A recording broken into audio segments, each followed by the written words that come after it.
Hey, hi guys, it's EsoPa, and this is the first video in a of a commission series by Raum Royale, wanting to go into depth on the 2.6 Hog Rider deck.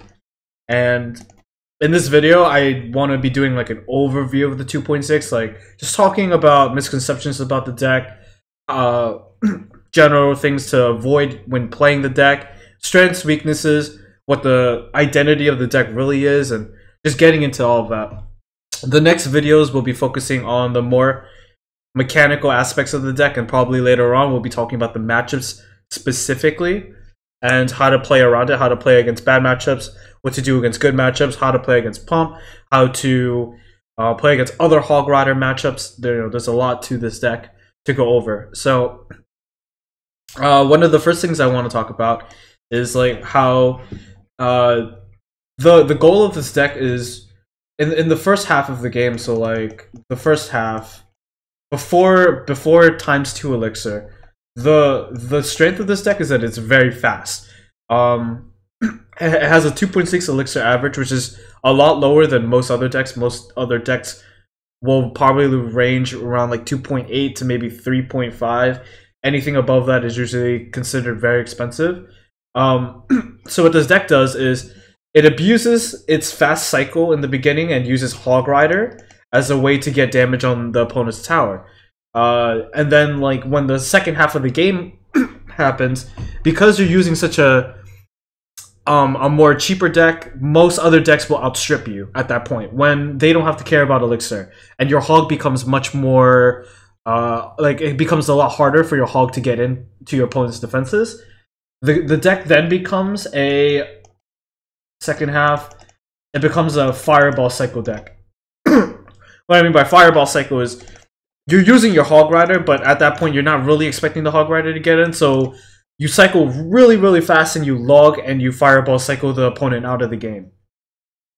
The hard games will come when your Hog Riders cannot get in during the first half, which spells like it's really bad for you. And then in the second half, your fireball just doesn't do enough. And then you're also defending really tough pushes from an opponent deck. So yeah, so that's how you want to be thinking about this deck at first. This is a 2.6 deck.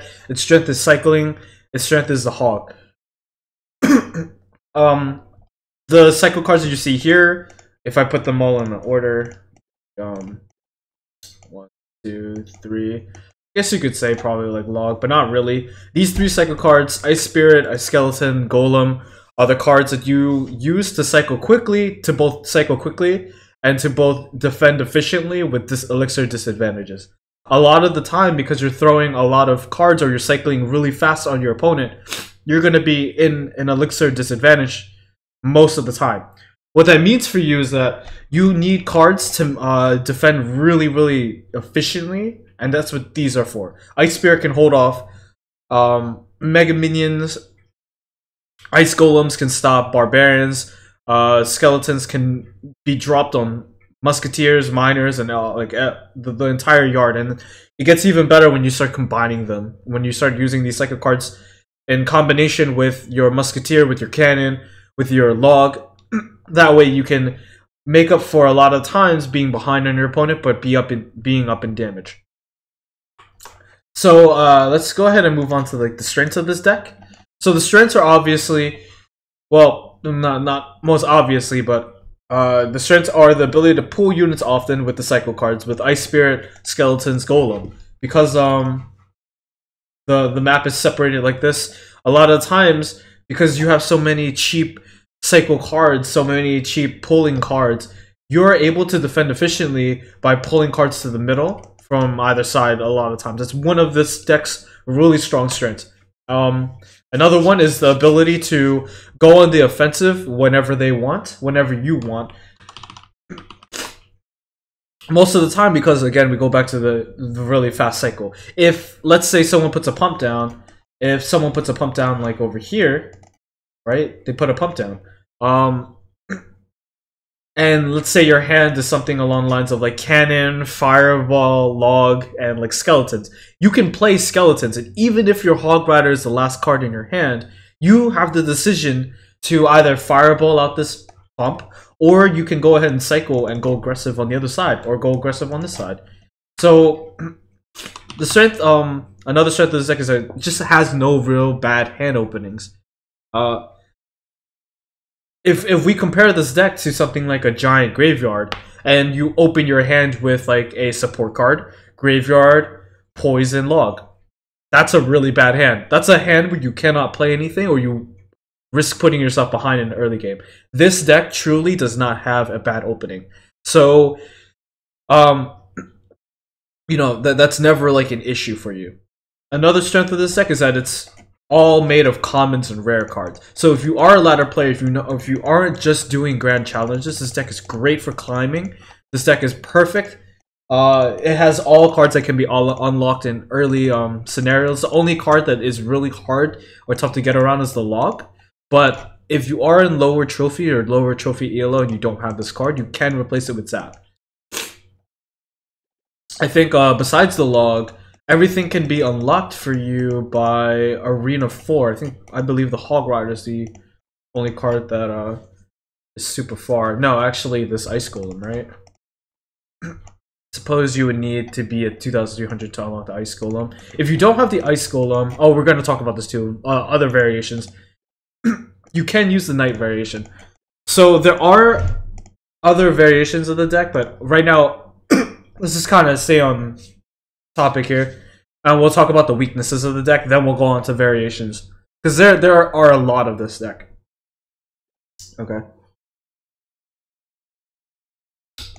so one weakness that you can see from this deck already is that this deck really only has one true anti-air card, one anti-air card that will stay on the map.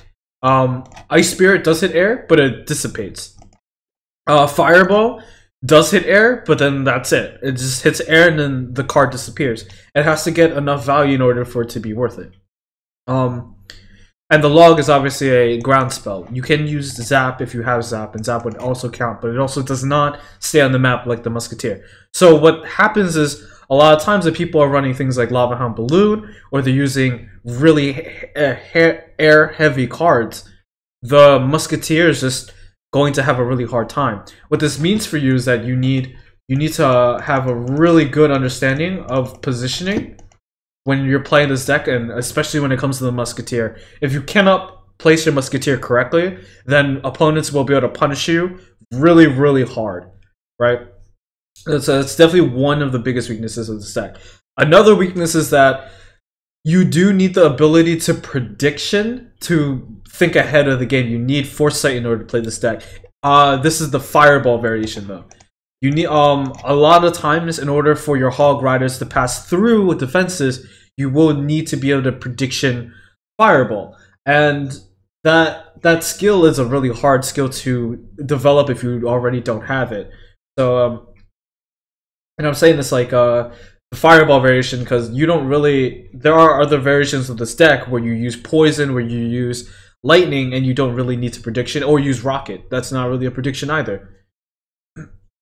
So the other thing is that right now, at the moment, the meta sort of has many different counters to Hog Rider. The Hog Rider can be stopped by things like Tombstone, Cannons, Bowlers, Inferno Towers. You know, like the entire 9 yards. Hog Rider has to cycle through a lot of different decks, and sometimes you won't be able to outcycle them, and sometimes you'll just get behind because of it. And it's hard to play against it. Like even Tornado's like the super hard, just like really makes Hog Rider a difficult deck to play. But yeah, that's definitely a weakness because the deck doesn't have very strong heavy hitters.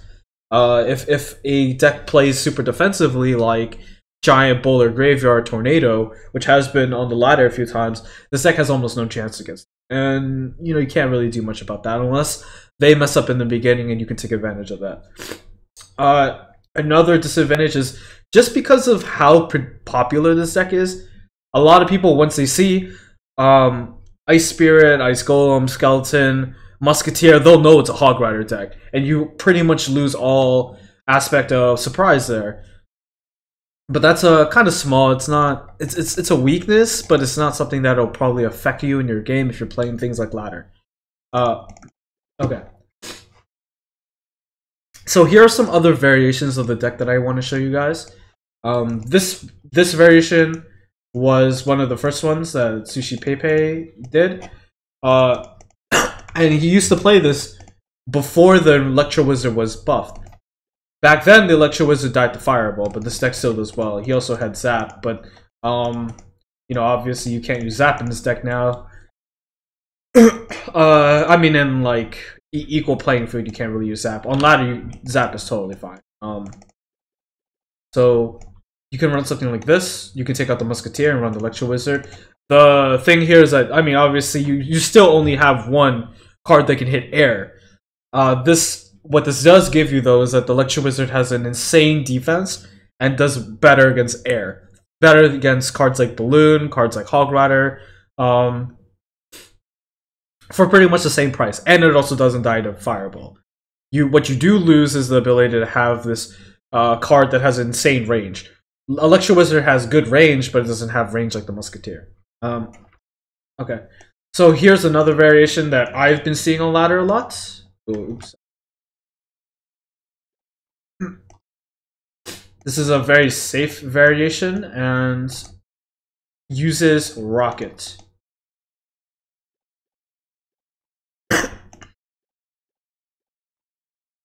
Alright, just want to be able to see the deck a little bit better. This is a Hog Rider Rocket variation that is overall safer and can end games with Rocket. This is very much a ladder deck. I'm not too sure how good this would be in a tournament standard, but yeah. If you guys want this one, you don't need to prediction Fireball with this one because there's no Fireball. You don't need to really prediction Rocket. The whole point of this deck is to safely get damage in the early game and then rocket them out late. Also, with the defensive capabilities of Rocket, you can clear out insane pushes with just that one spell. And you also sort of still maintain the fast cycle of the Hog Rider with all three of the cycle cards.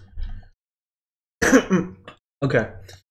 This is a variation that I've been seeing that uses only commons and rares. Like there's no log in this variation, and this is a variation that I've been seeing from Japanese players. This is where I kind of get it. You also don't need a Musketeer, which I think is one of its biggest strengths. You use Zap here and you use Fireball. Oh, that. This is the Japanese version of the 2.6 Hog Rider deck. This is purely for ladder. You should not use this in Grand Challenge because these cards. The point of this deck is to get over a weak Hog Rider, a weak Musketeer. When on ladder, people will be able to Fireball out your underleveled Musketeer. But if you play archers in its place, it doesn't really matter. Right, like if they Fireball your archers, the archers die. If they Fireball your Musketeer, the Musketeers die. You might as well have an archer in that place so that you don't put yourself behind like that. With the knight, the thinking behind the knight is that you have a strong mini tank that can be in front of your Hog Rider or be able to defend just like the Ice Golem. But because the knight is a common, you're able to level it up much faster than the Ice Golem, and you aren't put behind by things like Skarmy.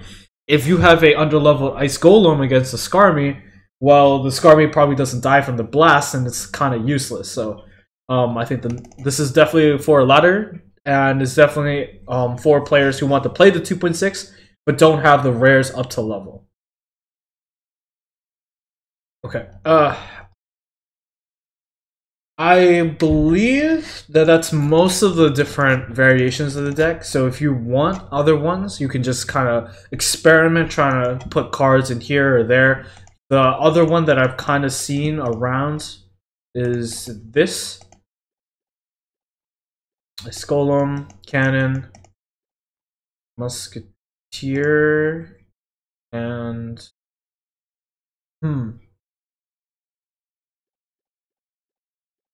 Oh, this is a log, right? So this is the 2.9 Hog Rider deck that a lot of people were using when Graveyard was super, like, really strong, and like Graveyard Fireball was really strong. And this deck gave you a second counter to Graveyard. Like, a lot of people would Fireball and zap your Musketeer out, but then you would drop minions and be totally fine. Or you would drop minions, they would Fireball it out, then you drop Musketeer and then like log it out and be totally fine.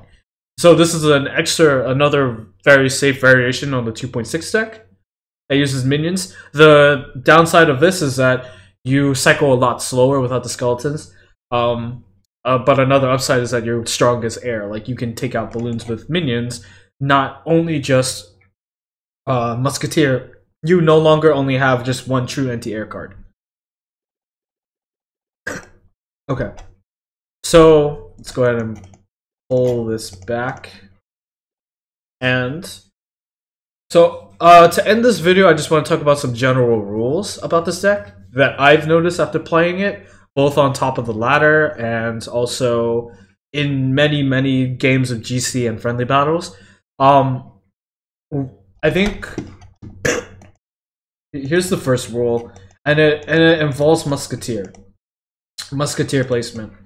What I want to say about the Musketeer is, like, never really play the Musketeer at the back of the King Tower as an opening. When the game starts and your hand is open, I would say to not play Musketeer down here, or here, or here, or here, or here, or here. Why? Because this deck is a Psycho deck. You have other openings. You can drop a Hog Rider at the bridge. You can play Skeletons. You can play Ice Spirit. You can play Ice Golem. But if you drop a Musketeer at the bridge, this is your only anti-air card. Plus, it can give value to your opponent's spells. People will Fireball your Musketeer. People will Lightning it out. People will Poison it out, and it's just not worth it. It's not worth it. I would only play it in the circumstance that your opponent drops something like Mega Minion back here, right? They drop a Mega Minion at the early game, you drop Musketeer. Your Musketeer has a better stagger than the other Mega Minion, so your Musketeer takes it out unless they have to do something. Once they do something, then you can go ahead and push on the other side. But as an opening on itself, never open up with Musketeer. I want to say that Lone Hogs are also okay. Like, just dropping a Hog Rider here. The weakness to dropping a Hog Rider alone at the bridge is that they now know it's a Hog deck, right? So they'll use your defense. But a lot of times, because of this deck, you want to be outcycling defenses. You play one Hog Rider, they play one defense. You get back to your Hog Rider, play Hog Rider again, they're out of the defense. But it's a strong opening. Or no, it's not a strong opening. It's a alright opening, depending on your hand. Like, if you have an Ice Golem, maybe play Ice Golem Hog. But sometimes you'll have like Hog Rider, Log, Fireball, Cannon, right? And then you'll just drop a Hog Rider solely. It's okay. Okay.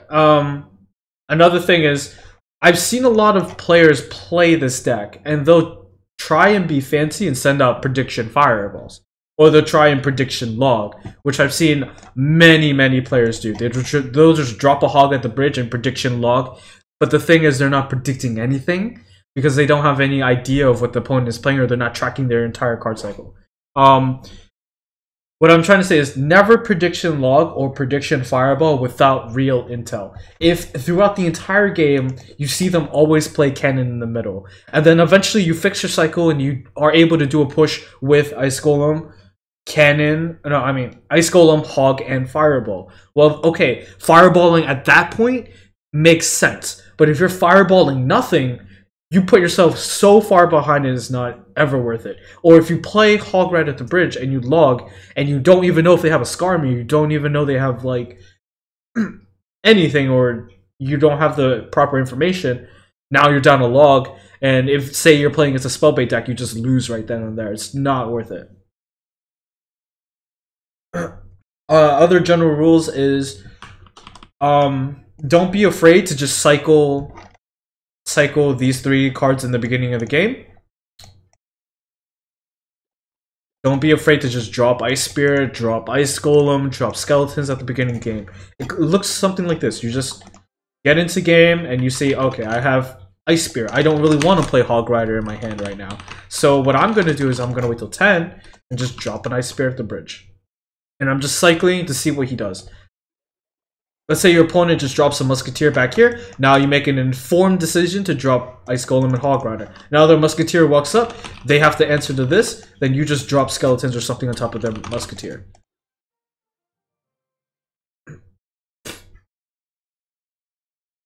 Okay, and the last point that I want to talk about is it comes back to spell usage, particularly Fireball usage. Try and not Fireball until you've seen their important cards, or else you leave yourself in really bad spots versus cards like Collector, Fey Musketeer, or Horde. Oh, excuse me, I've been talking a lot. I haven't forgot to drink. Okay, yeah. So when it comes to things like Fireball, make sure to Fireball at a good time. Like if you Fireball willy-nilly, then people kind of take advantage of that and they'll punish you for it. If you think about it, like flip it on yourself, if someone Fireballs your Musketeer and you have a pump in your hand, like you would be happy, right? You just put down the pump, and then where you at when you're playing this deck? Well, then you're forced to attack, and if your attack doesn't go well, he gets another pump and you pretty much lose the game. Okay, so just to go over it again one more time, general rules is never place Muskie as an opening. I don't like that, don't do it, it makes no sense unless another person plays another card which the Muskie can go into. Lone Hogs are okay. Cycle your Ice Spirits, Ice Golem, Skeletons in the beginning of the game. It's not a bad move. It's never a bad move. And don't Fireball until you've seen their important cards. Or don't Fireball unless you're sure that you cannot be punished for the Fireball. Okay. So thank you for watching. Just again, this is a commission. So I don't know if anybody else would want something like this, but if you do, just put it in the comments below. Yeah, and I will see you guys next video.